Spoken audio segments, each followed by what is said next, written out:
Let me ask the question nobody's willing to ask. Why were you not prepared for anything to happen? Where have you been living? Did you not live through COVID? Did you not see all the storms that have been hitting across America? The fires, everything devastating our country, the bridges collapsing. Where have you been? Where have you been? Guys, don't turn this video off. I'm fixing to break down why our infrastructure is collapsing and how you can actually get prepared for what is fixing to come. Absolutely terrifying scenes coming out of North Carolina and Tennessee after 2 dams collapsed. These are Katrina-like scenes. Did you know that across America there are 91,000 dams and that the average age of those 91,000 dams is 57 years old? Did you know out of all of those dams, the ones that are considered high risk, 87% have an emergency evacuation plan? And these are the states that have the most dams across our country. Dams became very popular during the 1930s following the Great Dust Bowl. Kind of cool, right? So what they found was that the USDA created the rural development side of its program. And they decided they would come in and put up dams in areas where a lot of tillage had happened due to agriculture so that the water could stand and slowly seep into the soil to recharge underground aquifers. It would also reduce mudslides. In 2021, there was a report card given to America's dams across our nation. And guys, we failed. That report card came back with a D. The estimated cost to rehabilitate all the issues with the dams across our great nation was a price tag of $66 billion. Now that was in 2021. Before Bidenomics. And before I continue this amazing video about what's going on in our nation right now with these collapsing dams and all of this rain, I want to point out that we have spent this much money in Ukraine. That's over $200 billion that we have sent Ukraine alone in equipment and cash since the war started with Russia.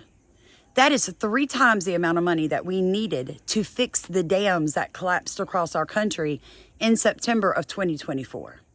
Good afternoon, everybody. My name is Samantha Starkey. I am the owner and operator of a 2-acre farmstead located here in Southeast Louisiana. And flooding is something I am very familiar with. I currently live where I live because in 2016, myself, my husband, and my child was caught in the Great Flood of 2016. Guys, we walked out of that flood barefoot. It took us 48 hours to get out of the water and onto dry land again. And I'm going to do a video later today with my husband going over all that happened. But I want to point something out here. I keep seeing videos like this. Disaster, North Carolina, about 2 days ago. The local news is covering it, but the big news is not. A lot of people do not know what's going on. We are without food, without water. Gas stations are out. There's no electricity. It's a war zone. It's literally a war zone. Looting is going crazy. It's everywhere. Police are not responding to missing person calls anymore. They're only responding to big emergencies. The Walmart down the road on Bleachery just got flooded out where I work. There's nothing there. It's a war zone.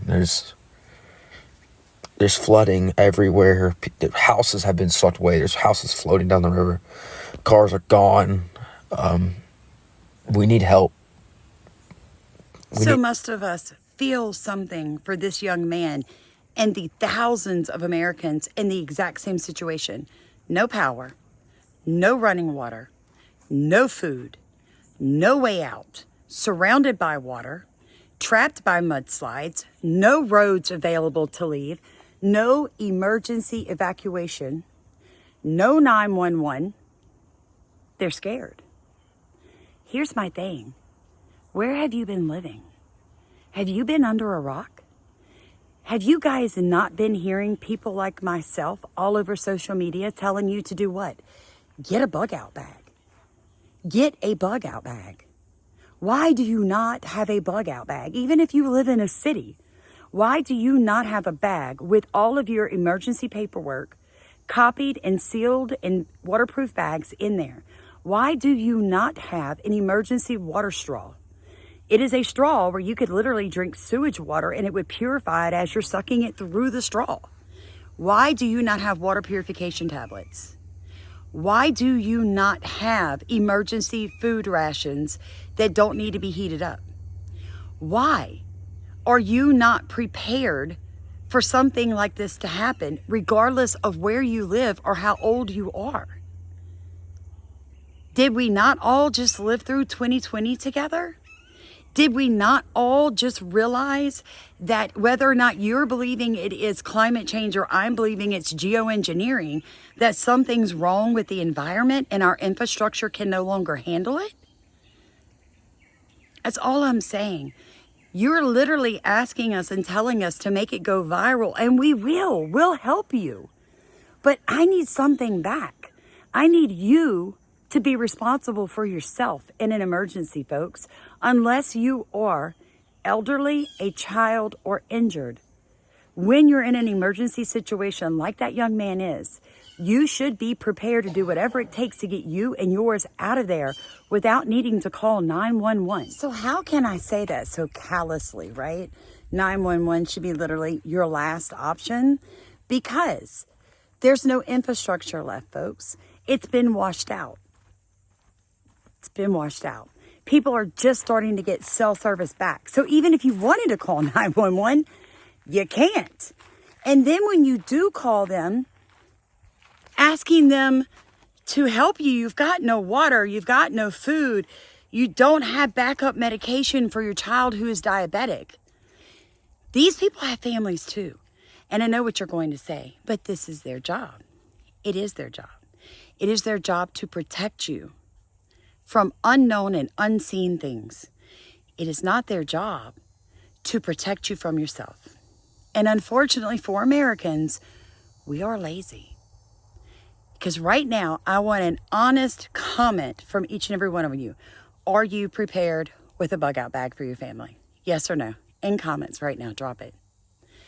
I just want an idea of how many of you are prepared. If that's all you've got, you're 50% better off than the majority of people watching this. We were prepared for the 2016 flood. I was not prepared for 12 foot of water in 3 hours. You heard me right. We couldn't have left if we wanted to. We didn't know it was coming, and when it came, we couldn't get away from it. However, we got ourselves out of there, folks. However, we had to do it. And the only thing that made it out with us was the bug out bag. It was the only thing that I didn't have to keep throwing off because I had nowhere else to put it. And then it's just, I hear these young people freaking out like they did not realize this is how emergencies happen. But I'm going to show you a clip of a young woman that's like, oh, they rescued 20 people and then they left them here with us. Like, what are we going to do with them? Well, what are the rescuers going to do with them? That's what community is, folks. Build a community. Know your neighbors. Know their strengths. Know their weaknesses. Prepare ahead of time. If you have a fire, everything's going to burn. So everything you prepared is going down anyway. If you have a flood, it's very similar. Same thing with a mudslide. However, a small bag weighing 20 to 25 pounds with water purification tablets and high-calorie, nutritious snacks to keep you on your feet would be very welcome for most of these people right now. With an emergency charger set, a small little generating thing so you can recharge your phone for emergency purposes, a flashlight, the things that make you go, Watch this clip. It's heartbreaking. And at the end, she's going to talk about how her father just passed away and the funeral home where his body is flooded. Guys, in the 2016 flood in Louisiana, we watched coffins float down the road beside us while we were in boats. The coffins were just bobbing down the road. It happens. The dead don't know what's happening. As sad as it is what happened to her, thank God she's still alive to mourn her father. Watch this clip. Let me know what you think. I mean, our infrastructure's failing. We need to put a president in who knows how to fix this, and I'm sorry. Kamala Harris just does not. She does not, guys. I don't care if you like Trump. We need somebody that can fix this, or this is going to continue across our country. God bless. Like, comment, subscribe. And I've lived through storms before. I'm a Florida native. I've lived through so many hurricanes and crazy storms. I lived through the heat waves in New York City and COVID in New York City. I have never seen devastation like this. Like, we're out of water. All the gas stations near us are empty. We don't know what roads are open, where to go. And when search and rescue came, they got nearly 20 people out of that flooding you saw, and they just left them there. And we had to figure out how to house 20 people in the middle of this emergency when we don't have food, we don't have water. We are vastly unprepared as a society for climate change and extreme weather events like this. I've been hearing that landslides have shut down highways, that the dam in Lake Lure broke. And to make matters worse, this weekend was supposed to be my dad's funeral, and his funeral was flooded. I just wanted to give an update because this is actually devastating here.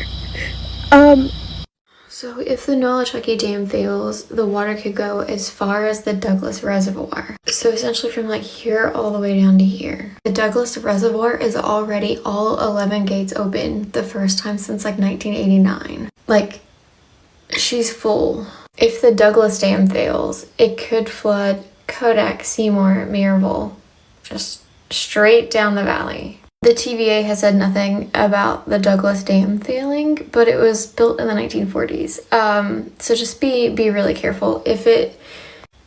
Luckily we're really close to the mountains, so if it gets to the point where it's failing, we can just like literally run for the hills. Just be really careful. If we have any indication that the Douglas Dam is failing, no amount of possessions are worth getting stuck in this water.